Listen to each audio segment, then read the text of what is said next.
Winning Blueprint presents. 5 NFL franchises decided to turn their teams over to rookie quarterbacks in 2012, an unprecedented number thus far. So as they embark on their rookie campaigns, we will follow. So, now let's meet the NFL's starting 5. At number 5, a 5'11 rookie out of Wisconsin and the starter of the Seattle Seahawks, introducing number 3, Russell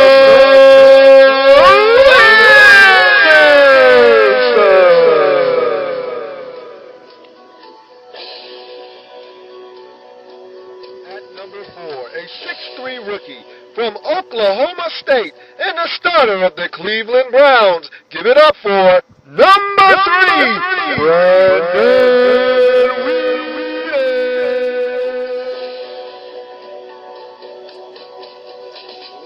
At number 3, a 6'4 rookie via Texas A&M and starter for the Miami Dolphins, number 17, Tannehill.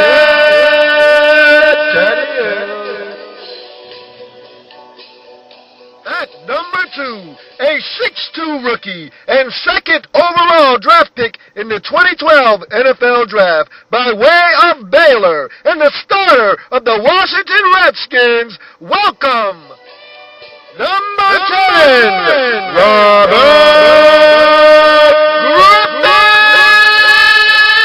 Griffin III. And at number 1, a 6'4 rookie and first overall selection in the 2012 NFL Draft by way of Stanford and the starter of the Indianapolis Colts, number 12, Andrew.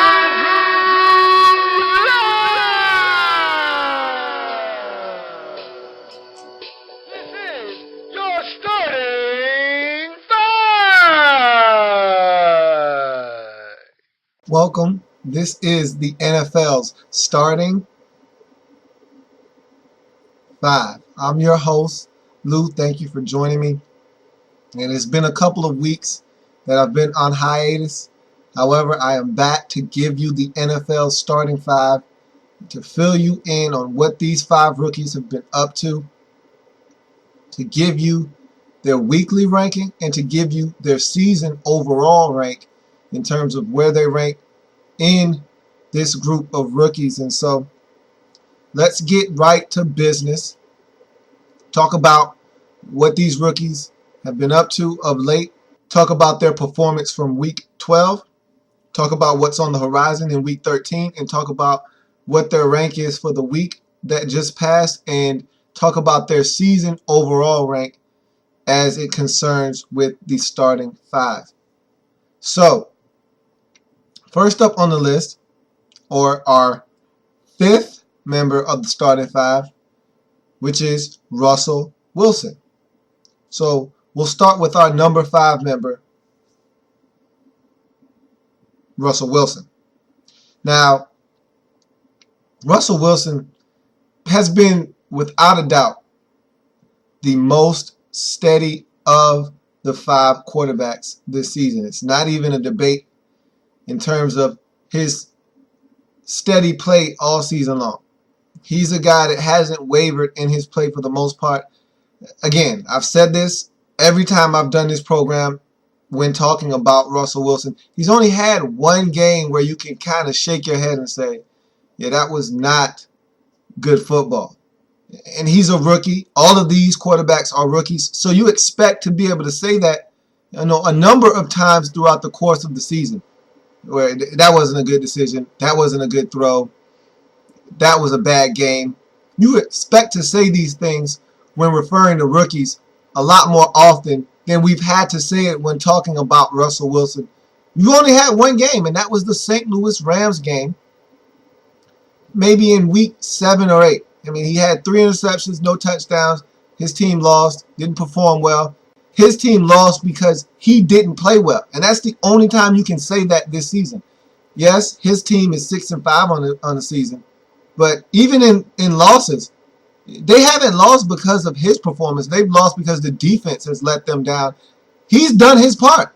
Just like this past week against the Dolphins, he did his job. Russell Wilson was flawless in this game. You take a look at his numbers. He was 21 of 27 for 224 yards, 2 touchdowns, no interceptions. We're talking about a passer rating of 125.9 in this game. I mean, you can't play much better than that as a quarterback in the National Football League, especially as a rookie. You can't do it much better than that. He went on the road and showed up, gave his team the best performance that he could give, gave them every opportunity to win this game, and they just weren't able to do it because the defense did not step up to the challenge. Wasn't his fault. He did his job. That's what he's done for the most part all season long. He's done his job. And so he's probably been the most consistently sharp all season long. And you can talk about, some of the other quarterbacks in the starting five having dynamic games where they really show us what they can do and separate themselves from the other members of the starting five. Russell Wilson hasn't done that many times, where he's just had a game where he was magnificent, really put the team on his back, because he hasn't been asked to do that, and that's a good thing. That's not a detriment to him. That's a good thing that he hasn't been asked to carry the team on his shoulders. You really don't want to put that kind of onus on a rookie quarterback if you don't have to. And in his case, it's not necessary. They have an offense that as a collective group can get it done. They have a very good running game with Marshawn Lynch. Their receivers are solid. Tight end group, solid. They block on the offensive line. And so Russell Wilson doesn't have to do everything on his own. That offense is made up of small components, and everyone does their job, including Russell Wilson. And so he's probably been the most steady. So Russell Wilson, the number 5 quarterback, had a very good week. Again, 21 to 27, 224 passing yards, 2 touchdowns, no interceptions. You can't do it much better than that, especially on the road against another member of the starting five in Ryan Tannehill and the Miami Dolphins. Someone had to lose in that game. It happened to be Russell Wilson and that Seattle Seahawks team, but he did his job, and that's all you can ask for. He had a great showing. He played well enough to win that football game. Again, the defense. And we've said this on many occasions with a lot of these members of the starting five. They did their job, and they played a good enough game to win, and the defense just let them down. And in this case, the Seattle Seahawks defense did not step up to the plate and get it done. And so Russell Wilson and the Seahawks came away with a loss, but it was not. I repeat, it was not because of Russell Wilson. He played a heck of a ball game. So you look at the number 4 member of the starting five, and that's Brandon Weeden. And so looking at Brandon Weeden, he's been the proverbial roller coaster quarterback in the starting five. And no one's had more ups and downs than Brandon Weeden, but his hasn't been as extreme as another member of the starting five, and we'll get to that member shortly. But he's had the most ups and downs. It's not a sharp incline and then a sharp decline like another member, which we'll get to shortly. But he's got a lot of little humps, a lot of little bumps on his ride this season. And so you see the promise, though. And that's the thing that I like about Brandon Weeden is you see that there's potential there. When he's dialed in, when he's locked in, he can be as good as any member of this starting five group in terms of being a pure passer from the pocket.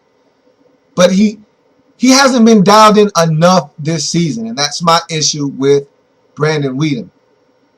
Looking at his performance of the week, and look, the starting five was 4-1. This has by far been their best week of the season. Every member of the starting five, with the exception of Russell Wilson, was able to get a victory. And someone had to lose. It wasn't a situation where all 5 of them were playing against different teams and all 5 had a chance to win. 2 members of the starting five were going head-to-head, in Ryan Tannehill and the Miami Dolphins and Russell Wilson and the Seattle Seahawks. They were going head-to-head, so someone had to lose But other than that, everyone else in the starting five was facing a different team other than someone in the starting five. And so they were able to come away with wins. So the starting five really showed up and showed out this week, helped their teams win, and they had a mark of 4-1. One of the winners of the week was Brandon Weeden, and he played against the Pittsburgh Steelers, a team that traditionally the Browns don't beat. Now, you could say that the Steelers beat themselves and Weeden just helped them along the way in beating themselves, but I'll choose to give him credit because he didn't make the back-breaking mistake. He tried to, early on in this football game, he throws a pick six. And see, the thing that I was most impressed with Brandon Weeden in this game is he made the pick six early on. He made the mistake early on that put 7 points on the board for the Pittsburgh Steelers. He could have hung his head. This game could have been a disaster moving forward because this pick happened relatively early in the first quarter. So you're talking about early in the game. You have a pass that you make a mistake on. The other team makes you pay. They take it to the house. And all of a sudden, your day could go downhill from there. You could have a nightmare of a game. But instead, he battled back. He played within himself. Made better decisions as the game progressed. Gave his team a chance. And he saw that the Steelers were self-destructing on their sideline. He didn't need to help. And so he simmered down. Played a better ball game. We're talking 17 of 26. 158 passing yards, 1 touchdown, 1 interception. Not a bad showing. 78.7 passer rating in that ball game. He didn't light the league on fire with his performance, but what he did was he played within himself. He played steady football, was able to right the ship after the early interception, and he got his team a win, and that's the most important thing. They did not lose this game because he made mistakes. They won this game because he was able to complete passes, put them in positions to score points, and score enough points to beat the Pittsburgh Steelers on Sunday. And so I give Brandon Weeden kudos for battling back after making an early mistake in this football game and making sure that he didn't make the same mistakes over and over again and help his team lose a game that they should have won and did win because the other team could not get out of their own way. And that's something that has plagued Brandon Weeden throughout the season, making the same mistakes over and over. He did not do that in this game. And so Brandon Weeden had a solid showing and was able to help his team get a rare win over the Pittsburgh Steelers at home in Week 12. You look at the third member of the starting five.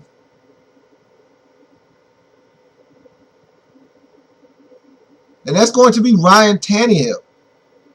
Now, Ryan Tannehill took on another member of the starting five in Week 12 in Russell Wilson and the Seattle Seahawks. And so someone had to lose. In this case, he was able to get the win. Russell Wilson and the Seattle Seahawks were turned away with the loss. So Tannehill did his part to help his team win. And he really had a good game. As I spoke to earlier, there's been a quarterback on this list in the starting five that has had a more bumpy and probably rockier ride than even Brandon Weeden. And it's this quarterback here, Ryan Tannehill, because he has some sharp inclines and some very, very steep and sharp declines. When he's on, it isn't a 3-touchdown, no interception, 322 passing yard game. When he's on, he's 27 of 34 for 297 yards, 2 touchdowns, no interceptions. That's when he's on. He's solid. He's consistent. He's not going to blow your doors off with his performance. But I'll tell you what, he'll wow you in some of the things he does, and he'll make guys around him better. And for a team like the Miami Dolphins, the one that Ryan Tannehill is on, that doesn't have a lot of talent, he'll make guys better. He'll make a guy like Charles Clay stand out. He'll get guys the football because all he really has at his disposal is Devon Best and Brian Hartline. You get past those two, and of course he's handing the ball off to Reggie Bush, dumping it to him in the backfield. But for the most part, you look out wide, you look at the tight end positions, you look at a lot of the positions, a lot of the skill positions, for the Miami Dolphins. There's not a lot of talent. There's not an abundance of talent. And so when he's able to go out and perform the way he was on Sunday against the Seattle Seahawks in Week 12, you have to be very impressed with what you see out of Ryan Tannehill, because there's not a lot of talent out there in Miami. And for him to be doing some of the things that he's doing on a weekly basis, you have to give him the credit that he rightfully deserves. Because the mark of a good quarterback, one of the things that you look at a quarterback and say, hey, this guy's really good. One of the ways that you can gauge a quarterback and tell that he's a difference maker is, does he make his teammates better? You know, that's one thing I've given Andrew Luck a lot of credit for, is making guys around him better that aren't necessarily that good. And look, everyone that makes it to the National Football League made it for a reason.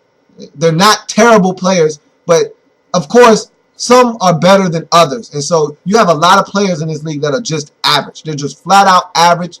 Some are below average, and that's why they jump and bounce around from team to team. You have guys that come in and they find a home, and the reason they find a home at one of these skill positions is because the quarterback is able to make them better. They're able to make them a viable option on that team. Whereas when they were with another team, they weren't as key a component on that team as they are with this quarterback that makes them better, that makes them a viable player in the National Football League. And so Ryan Tannehill is doing that in Miami. He did it in this game. You know, he made Charles Clay look like a bona fide option out of the backfield as a tight end / fullback. He was getting him the football, getting him the ball in space, hitting him on the money. Charles Clay had one of his better games of his career, and it was because of Ryan Tannehill putting the football on the money, giving him opportunities to make plays. They were able to win this game, and Ryan Tannehill did his part. He brought his team back on several occasions in this game. He made the critical mistake in this game. Luckily enough for him, he's not going to be charged with that mistake because there was a personal foul on the play. That interception was negated. And if that interception had been upheld and that actually occurred in the game, Ryan Tannehill would have been a lot lower on the list, as you'll see a lot later, and his team would have lost the football game. And it would have been because of one of his mistakes. So luckily enough for him, that interception was negated, wiped from the record books, and so we don't even have to count it. But I did watch the game. I did see the interception, and I can't erase that from my memory bank. I did see it. However, it didn't count, and so he's able to skate with a victory over the Seattle Seahawks. He went 18 of 26 in this game for 253 yards passing, 1 touchdown, 1 interception. But again, he did the things necessary to put his team in a position to win the game. And when they needed him the most, late down the stretch, not only did he go and take his team down the field to tie the football game after Leon Washington, the great return man for the Seattle Seahawks, put the Seahawks ahead with a kickoff return. Not only did Ryan Tannehill respond, take his team down the field, and tie this game up with a touchdown pass, but he took his team down the field when it mattered the most late in this ball game to put them in field goal range for the game-winning field goal to win the football game. And so he had an outstanding game in that regard down the stretch, helping his team win this football game. So we go from one quarterback who's had sharp inclines and declines to a quarterback that's probably been the most spectacular and polarizing figure on this list, in the number 2 quarterback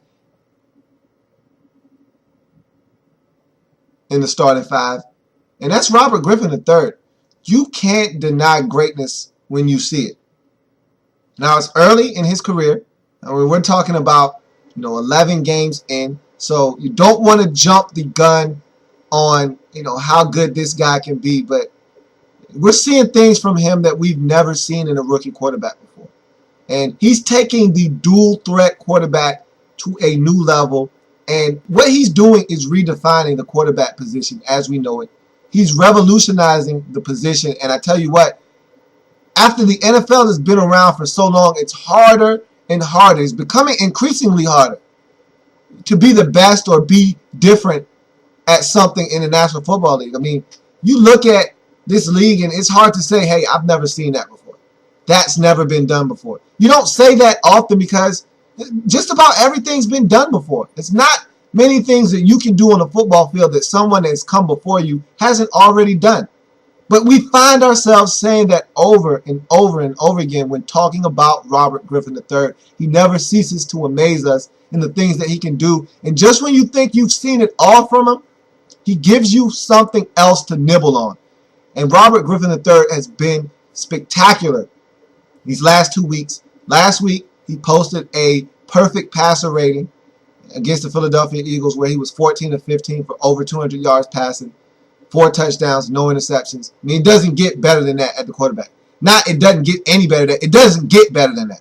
I mean, that's as good as you can be as a quarterback. That's as efficient as you can be without being perfect on the day.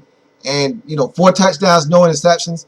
That's rare for a seasoned veteran to do, let alone a rookie quarterback. And so, I could sit here and talk to you about what he's done in the context of his team and what he's done for that franchise since coming in as a Washington Redskin.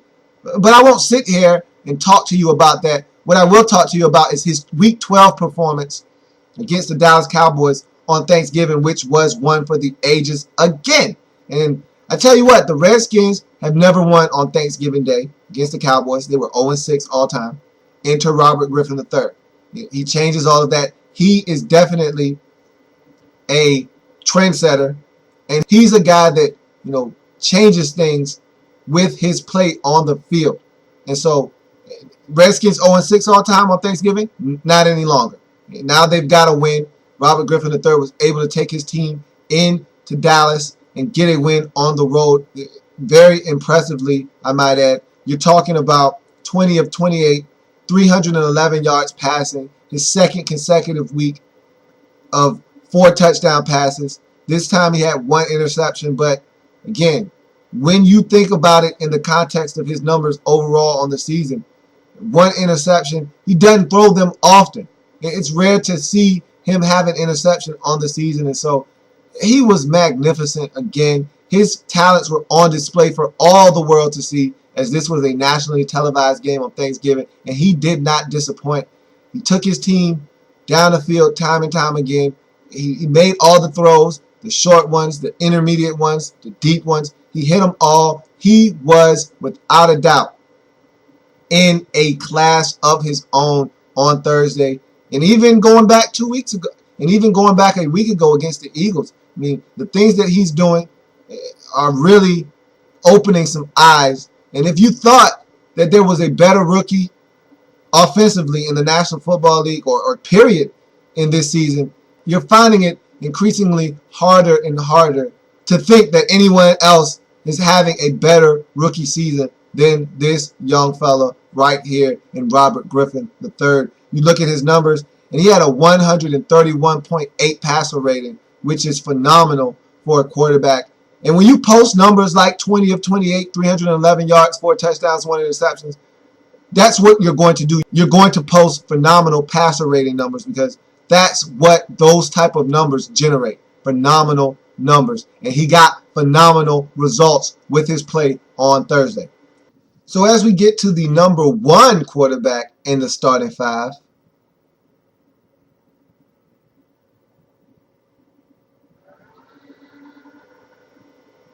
it's Andrew Luck.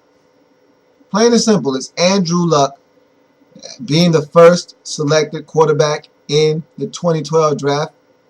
He's our number 1 quarterback. And not overall or in any of the rankings, just for the purposes of the starting 5. He was number 1 drafted, so he's the number 1 quarterback in the starting 5. He had a solid week. It wasn't spectacular. It wasn't anything overwhelming. He didn't wow you with his numbers or his play. But what he did was he gave his team a chance to win. And against the opponent that they had in Week 12 in Buffalo, it wasn't necessary for him to go and try to play outside of himself. There's been games this season where he had to be the best player on the field. If he wasn't, his team wasn't going to have a chance. His team wasn't going to win the game. I mean, we've seen great performances from Andrew Luck already in his career, in this short, brief career, in just 11 games. You think back to the Packers game, and I think that's his career-defining game right now, where he was able to bring his team back. He just played out of his mind in that game. He actually outdueled Aaron Rodgers in that game and was able to take his team to a victory over a Packers team that was surging at the time. And so, yes, there's been times this year where you look at Andrew Luck and you say, man, that guy was worth every single accolade and every single piece of hype that was given to him before he even arrived on the NFL landscape. Then there's other times where you say he's pressing. He's trying to do too much because his team needs him to be the man.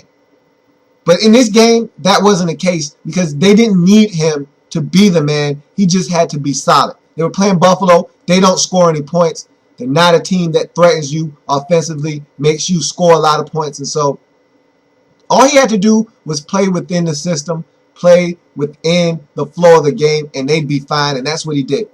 20 of 37, 240 yards passing, 1 interception, 1 touchdown. He just was steady in this game. It wasn't anything overly impressive. Again, he didn't need to be. All he had to do was make plays when they were there to be made, complete passes. They get in the red zone, score touchdowns. Because again, this Buffalo Bills team isn't going to score a lot of points. So just do enough to win, and that's what he did. He took his team to a victory. And after that terrible loss a week ago, where they were just absolutely beat to a pulp by the New England Patriots, they needed a bounce-back game. Andrew Luck was not good a week ago against the Patriots. They needed to come home and win a game. And they're right in the midst of a playoff race. A lot of these teams are, and a lot of these members of the starting five are in the midst of a playoff race. None right now other than Russell Wilson and Andrew Luck are actually in the playoffs. If the playoffs started today, they'd be the only 2 members of the starting five to actually be playing in the playoffs. So not only are they entrenched in playoff races, they're actually in the playoff right now holding onto a spot. And so they needed to win this game to ensure that they would continue to be a front runner for one of those playoff spots in the AFC. And that's what they did. Andrew Luck was solid in this game, got his team a win. And so you look at that and you say, that's exactly what a good quarterback does. It does exactly what his team needs him to do for them to win the football game, and that's what Andrew Luck did in this game against the Buffalo Bills in Week 12. You look at his passer rating in this game, 71.9, not a very good number when talking about passer rating, but it didn't need to be spectacular in this game. Just be solid. He didn't throw 3 interceptions. He didn't try to be Superman. Just play within the game, play within the flow, play within the scheme. You'll be fine. That's what he did against Buffalo. They won the game. So looking at these members of the starting five, we're going to go ahead and rank them. We're going to tell you what their ranking was at the last point when we did this, and it's been a little while. I must admit, I had a lot of things going on. We weren't able to get back here and rank these guys every single week like we should have been. But we're back now, and we'll be here for the rest of the season. The last time these quarterbacks were ranked, guys were trending up, guys were trending down, and so we'll take a look at where they were the last time we ranked, how they've played over the last couple of weeks. We'll take all of those things into consideration when giving them their season overall ranking, and we'll just look at the body of work for the weekly ranking. There's nothing else to take into consideration. We're talking about the weekly ranking. What you did last week is the only thing that's going to be under the microscope, and we're going to rank you 1 to 5 in that regard. So let's get into the weekly ranking first. And this is for the Week 12 of the National Football League. Coming in at number 5 was Andrew Luck. Now, looking at Andrew Luck and his performance, you're talking 20 of 37, 240 yards, 1 touchdown, 1 interception. Those aren't gaudy numbers. Those aren't, very impressive numbers, but they were enough to win the game. But the reason he comes in at last in the weekly ranking is because I don't like that completion percentage. We're talking about barely over 50% of his passes being completed in this football game. If you're going to chuck it almost 40 times, then I need you to be close to 30 completions. And for him to have 37 pass attempts and only 20 completions, I don't like that number. I don't like that ratio. I don't like that completion percentage. I need that completion percentage to be higher than a shade over 50. You're going to throw it 37 times, you need to complete 27, 29, 31 passes. I don't want to see 37 times you throwing a football and only completing 20 passes. So I have an issue with that. That's why he's so low on this list, because just about every member of the starting five had at least one interception this week. Only member of the starting five to not throw it to the wrong color was Russell Wilson this week. He had 2 touchdowns, no interceptions. Everyone else threw at least 1 pick. Matter of fact, everyone else in the starting five threw exactly 1 pick in their performance. And so I won't penalize him for the 1 interception, but I will penalize him for the 17 incompletions when you only had 20 completions on the day. I can't allow that to go unnoticed, and that's why he's coming in at number 5 on the weekly rank of the starting 5 quarterbacks in Week 12 for his performance against the Buffalo Bills. You look at the number 4 rated passer in the starting 5 for the weekly rankings, and that's going to be Brandon Weeden. He comes in at number 4 this week, and I thought that he had a solid showing. He did not finish the game.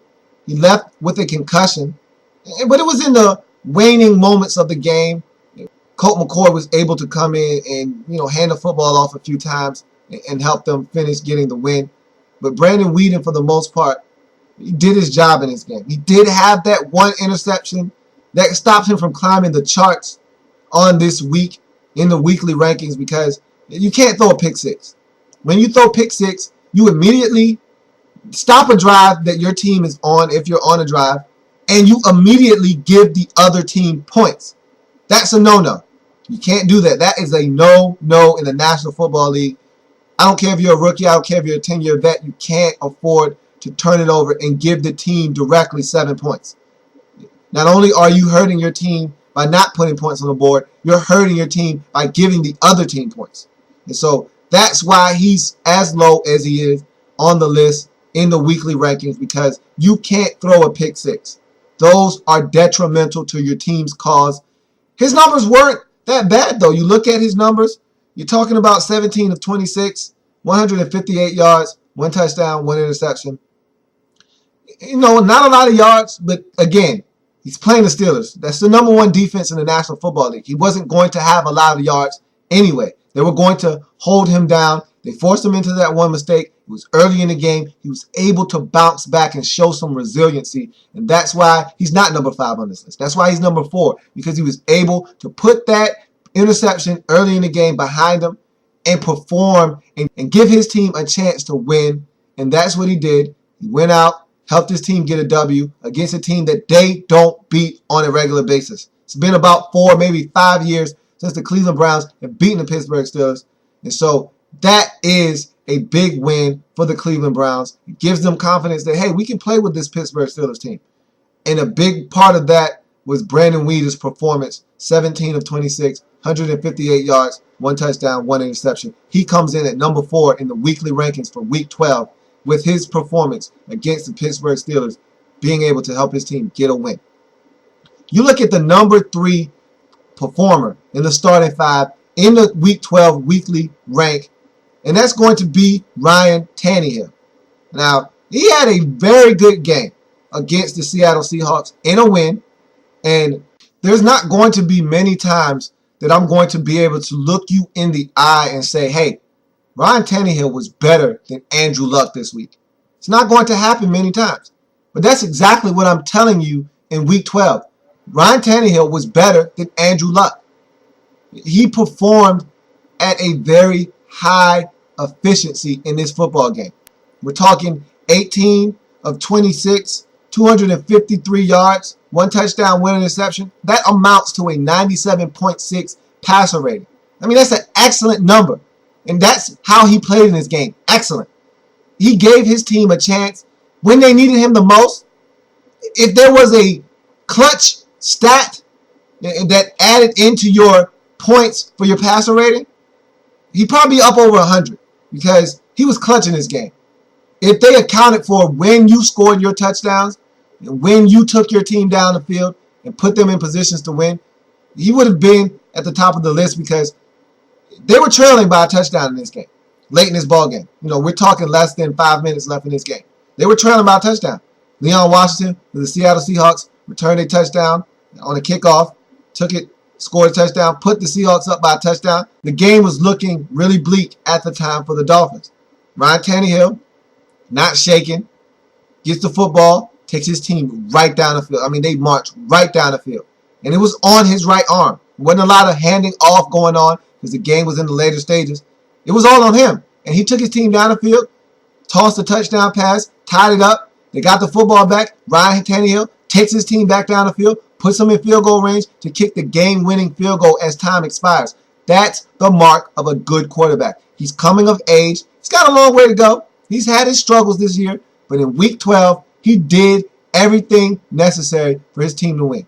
You're talking about his numbers in the context of Week 12, 18 of 26, 253 yards, 1 touchdown, 1 interception. Good numbers. Good numbers in a winning effort. And that's what they needed. They were struggling with the Miami Dolphins after being 4-3 on the season and dropping 3 straight. This was a big win because I didn't see it coming. I don't think any of us saw Ryan Tannehill being able to get a win at home against the Seattle Seahawks. Just when you thought that the Dolphins weren't going to do anything, they show up and they start playing good football. Just when you started to think that the Dolphins may be onto something, that's when it implodes and it blows up in your face.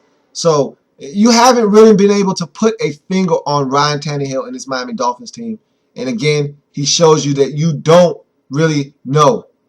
And you really have no idea what Ryan Tannehill is going to do from week to week. He needs to be more consistent. But in Week 12, he was consistent in this football game against the Seattle Seahawks. They got it done. He was a big part of the reason why they were able to get it done. And he comes in at number 3 on the list of the starting 5 for the Week 12 performance against the Seattle Seahawks at home. So you look at the number 2 quarterback on this list. And it's not often that you'll find a quarterback be placed this high on a weekly list in a losing effort, but that's exactly what happened in Week 12 as Russell Wilson and the Seattle Seahawks lost to those Miami Dolphins that we just talked about with Ryan Tannehill. But he was magnificent. His performance was good enough. It was better than good. It was great. And it was enough, and it should have been enough for the Seattle Seahawks to get a win, but it wasn't because the defense didn't stand up and do the things necessary to help them win that football game. But it was no fault of Russell Wilson, as he was 21 of 27 in this game for 224 yards, 2 touchdowns, no interceptions, the only starting 5 member to not throw an interception this week. And this is what you get out of Russell Wilson. I've been very impressed with his poise and his moxie and his ability to just basically be unflappable. You know, this Seattle Seahawks team, they don't ask as much of him as some of these other teams ask of their quarterbacks that are in the starting 5. But when his number is called upon, when they ask him to take a shot down the field, when they ask him to get it done in the red zone, he obliges 9 times out of 10. I love this guy because coming into this season, who had Russell Wilson on their radar? Who said, hey, he's going to be one of the better starting quarterbacks in the National Football League? Not just rookie quarterbacks, starting quarterbacks in the National Football League. Who said that? Not many had Russell Wilson stepping in as the Seattle Seahawks starting quarterback day 1 and really giving this team a chance to make it to the postseason. And that's exactly what he's done. He's been, Mr. Steady all season long for this Seattle Seahawks team. You look at his numbers, 21 of 27. You look at his numbers, 21 of 27, 224 yards passing, 2 touchdowns, no interception. Those numbers bear out to a 125.4 passer rating. I mean, that's dynamite. That is absolutely dynamite as a passer in the National Football League. When you're up over 100, that means you're doing something right. You're up over 120, you're doing it at a level that exceeds what a quarterback normally is expected to do in the National Football League.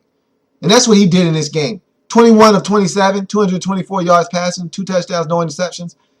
His team should have won this football game. They lost this game 24-21 to the Dolphins on a late field goal in the closing seconds of this game. But he should have been able to say, we won this game, because he played well enough for the Seahawks to have been going back to Seattle on the plane with a W. It wasn't to be because this defense didn't stand up. But it wasn't the fault of Russell Wilson, who comes in at number 2 in the weekly rankings in Week 12 for his performance against the Miami Dolphins on the road. He was spectacular, but it wasn't enough in a losing cause. And the number 1 performer on the weekly list for Week 12 in the starting 5 is Robert Griffin III. And what more can we say about him other than he is, without a doubt, the most electrifying player in the National Football League. And we're talking about any position, any level in terms of how long they've been in the league. It doesn't matter. Veteran, rookie, doesn't matter. Quarterback, running back, receiver, defense, offense, doesn't matter. He's must-see TV. He brings it every week. And we talk about his performance last week when he had the perfect passer rating against the Eagles of 158.3. You look at his numbers this week against the Dallas Cowboys, which is a top 10 defense in the National Football League. On Thanksgiving, on the road nonetheless, he was able to get it done. You're talking about 20 of 28, 311 passing yards, 4 touchdowns, only 1 interception, which bears out a 131.8 passer rating. I mean, these numbers are off the charts. We're talking about in the last 2 weeks for Robert Griffin III, we're talking about 8 touchdown passes versus 1 interception in the span of 2 weeks. I mean, that is as good as it gets in the National Football League. I mean, you only can top that by not throwing any interceptions. You're rarely going to see a quarterback over a 2-week span throw more than 8 touchdowns. I mean, that is an insane number in itself. I mean, looking at his first, 9 games of the season, he only had 8 touchdown passes total. And then in the last 2 weeks, he's just blown that out of the water by throwing 8 touchdown passes in the last 2 weeks. I mean, that is sheer productivity at its best. I mean, he's getting it done. He's playing flawless football. And looking at his completion percentage, it tells the story of what he's been able to do all season long. He's been completing passes at just a ridiculous rate. Last week he was 14 of 15. This week he's 20 of 28. So you put those 2 numbers together, and you're talking about 34 of 42 for 8 touchdowns, 1 interception, and over 600 yards passing. I mean, that is incredible for 2 weeks of work in the National Football League. Not for a rookie, but for any quarterback in the National Football League. This guy has been phenomenal.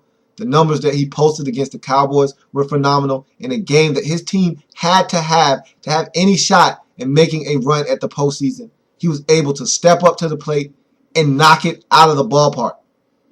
On national television, on Thanksgiving, on the road against a heated division rival in the Dallas Cowboys. Doesn't get much better than that. 20 of 28, 311 passing yards, 4 touchdowns, 1 interception.